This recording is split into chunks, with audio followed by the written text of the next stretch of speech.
당신은 지금 무엇 때문에 바쁘십니까? 아침에 눈을 뜨는 순간부터 잠들기 전까지 우리는 끊임없이 무언가를 합니다. 일터에서의 업무, 가정에서의 살림, 교회에서의 봉사까지 손을 멈추는 순간이 없습니다. 그런데 문득 이런 질문이 떠오릅니다. 나는 정말 중요한 것을 붙들고 있는가? 아니면 중요해 보이는 것에 매달리고 있는가? 오늘 우리는 마르다라는 한 여인의 이야기를 통해 바쁨 속에서 놓치기 쉬운 가장 중요한 한 가지를 발견하게 될 것입니다. 누가복음 10장 38절부터 42절까지의 말씀입니다. 그들이 길 갈 때에 예수께서 한 마을에 들어가심에 마르다라 이름하는 한 여자가 자기 집으로 영접하더라. 그에게 마리아라 하는 동생이 있어 주의 발치에 앉아 그의 말씀을 듣더니 마르다는 준비하는 일이 많아 마음이 분주한지라. 예수께 나아가 이르되 주여 내 동생이 나 혼자 일하게 두는 것을 생각하지 아니하시나이까. 그를 명하사 나를 도와주라 하소서. 주께서 대답하여 이르시되 마르다야 마르다야 네가 많은 일로 염려하고 근심하나 몇 가지만 하든지 혹은 한 가지만이라도 족하니라. 마리아는 이 좋은 편을 택하였으니 빼앗기지 아니하리라 하시니라. 이 이야기는 우리에게 너무나 익숙합니다. 그래서 오히려 그 깊이를 놓치기 쉽습니다. 많은 사람들이 이 본문을 읽으며 마르다를 비난하고 마리아를 칭찬하는 데 그칩니다. 하지만 예수님은 마르다를 책망하신 것이 아니라 그녀가 놓치고 있는 것을 일깨워주신 것입니다. 마르다는 나쁜 사람이 아니었습니다. 오히려 그녀는 예수님을 자기 집으로 영접한 사람입니다. 그녀는 주님을 사랑했고 주님을 위해 최선을 다하고 싶었습니다. 그래서 음식을 준비하고 집안을 정돈하고 손님을 대접하기 위해 분주하게 움직였습니다. 이것은 잘못된 일이 아닙니다. 오히려 아름다운 섬김입니다. 문제는 그녀가 섬김에만 집중한 나머지 정작 그 섬김의 대상이신 예수님과의 교제를 놓쳤다는 것입니다. 당신도 혹시 마르다처럼 살고 계시지는 않습니까? 교회에서 열심히 봉사하지만 정작 예배 시간에는 다음 순서를 생각하느라 말씀에 집중하지 못합니다. 가족을 위해 열심히 일하지만 정작 가족과 깊은 대화를 나눌 시간은 없습니다. 하나님을 위해 무언가를 하지만 정작 하나님과 깊이 교제하는 시간은 갖지 못합니다. 마르다의 문제는 게으름이 아니었습니다. 오히려 그 반대였습니다. 그녀는 너무 열심이었습니다. 너무 성실했습니다. 그래서 자신도 모르게 하나님을 위한 일이 하나님 자체보다 더 중요해진 것입니다. 성경은 마르다가 준비하는 일이 많아 마음이 분주했다고 말합니다. 여기서 분주하다는 헬라어 원어는 페리스파오인데 이는 사방으로 끌려다니다 주의가 산만해지다는 뜻입니다. 마르다는 육체적으로만 바쁜 것이 아니라 마음이 여기저기 흩어져 있었습니다. 그녀는 부엌과 손님방을 오가며 몸을 움직였지만 그녀의 마음은 더 많은 곳을 오갔습니다. 음식이 충분할까? 손님들이 만족할까? 동생은 왜 나를 돕지 않을까? 내가 이렇게 수고하는데 아무도 알아주지 않네. 이런 생각들이 그녀의 마음을 가득 채웠습니다. 그리고 마침내 그녀는 참지 못하고 예수님께 나아가 불평합니다. 주여, 내 동생이 나 혼자 일하게 두는 것을 생각하지 아니하시나이까? 그를 명하사 나를 도와주라 하소서. 이 말 속에는 얼마나 많은 감정이 담겨 있습니까? 억울함, 분노, 서운함, 외로움. 마르다는 주님을 섬기고 있었지만 그녀의 마음은 평안하지 않았습니다. 오히려 점점 더 지쳐가고 있었습니다. 그때 예수님께서 그녀를 부르십니다. 마르다야, 마르다야. 주님은 그녀의 이름을 2번 부르셨습니다. 이것은 성경에서 매우 특별한 순간에 나타나는 표현입니다. 아브라함을 부르실 때, 모세를 부르실 때, 사무엘을 부르실 때도 이렇게 이름을 2번 부르셨습니다. 이것은 책망이 아니라 깊은 사랑과 관심의 표현입니다. 예수님은 마르다를 꾸짖으신 것이 아닙니다. 오히려 그녀를 불쌍히 여기셨습니다. 그녀가 자신을 위해 얼마나 수고하는지 아셨습니다.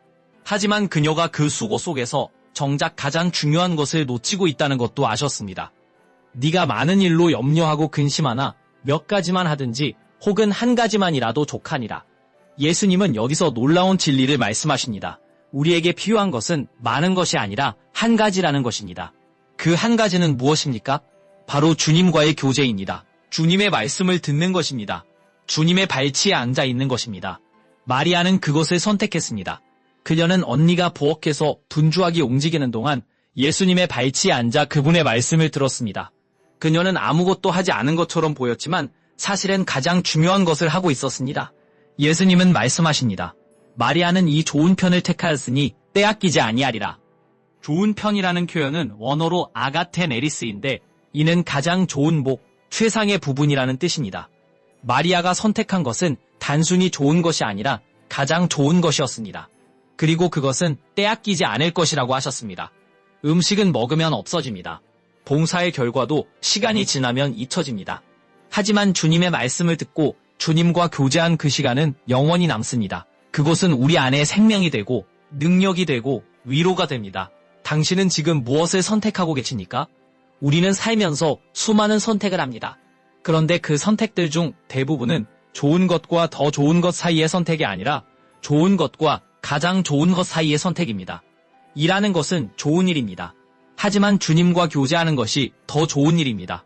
봉사하는 것은 좋은 일입니다. 하지만 주님의 말씀을 듣는 것이 더 좋은 일입니다. 바쁘게 움직이는 것은 좋은 일입니다.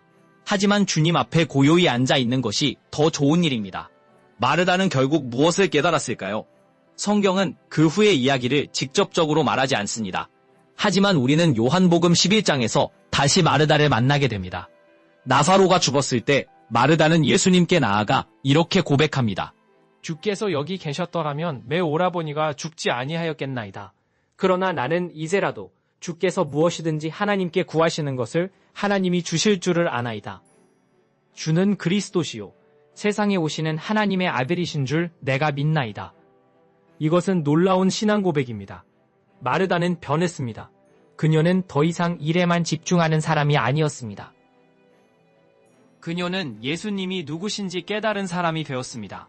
그녀는 주님의 발치에 앉는 법을 배운 것입니다. 그렇다면 우리는 어떻게 해야 할까요? 첫째, 우리의 바쁨을 점검해야 합니다. 나는 지금 무엇 때문에 바쁜가? 그것이 정말 중요한 일인가? 아니면 그저 바쁜 것처럼 보이기 위해 바쁜 것은 아닌가? 하나님을 위한 일이라고 하면서 정작 하나님과의 교제는 뒷전으로 미루고 있지는 않은가? 둘째, 주님의 발치에 앉는 시간을 확보해야 합니다. 이것은 저절로 주어지지 않습니다. 의도적으로 만들어야 합니다. 아침에 10분이라도, 저녁에 15분이라도 모든 것을 내려놓고 주님 앞에 앉는 시간을 가지십시오.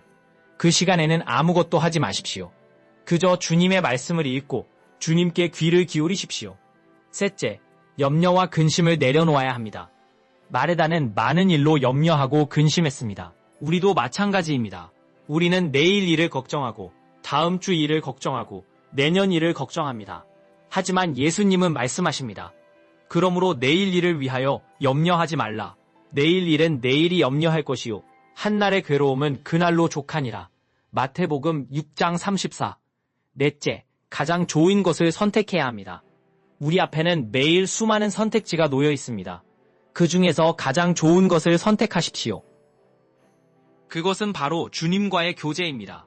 주님의 말씀을 듣는 것입니다. 주님과 함께 있는 것입니다. 사랑하는 여러분, 당신은 지금 어디에 있습니까? 부엌에 있습니까? 아니면 주님의 발치에 있습니까? 부엌은 나쁜 곳이 아닙니다.